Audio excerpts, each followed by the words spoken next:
আপনারা ছেলেদের সাহায্য না করে অনেক ভিউর জন্য ভিডিও করছেন, ভিডিও করে বেড়াচ্ছেন, তারপরে রাস্তাঘাট বন্ধ করে রাখছেন।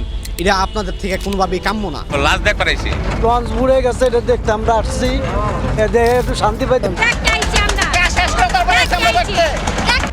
ঘটনা, দুর্ঘটনা কিংবা ট্র্যাজেডি, আমরা কি দেখি? উদ্ধারকারী নয়, দেখি উৎসুক জনতার ভিড়।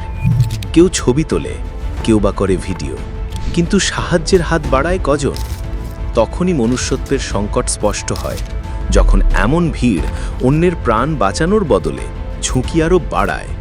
মনে রাখবেন, ভিড় নয়, সময় মতো সাহায্য আর মানবতা কাউকে বাঁচাতে পারে। জনতা আমাদের ধরে ধরে বাচ্চাগুলোকে ধরে ধরে ভিডিও করছে, মুখের সামনে ক্যামেরা, একটা বাচ্চা পুড়ে যাচ্ছে, আপনি তার মুখের উপরে ক্যামেরা নিয়ে দাঁড়ায় আছেন, এই আপনার বিবেক?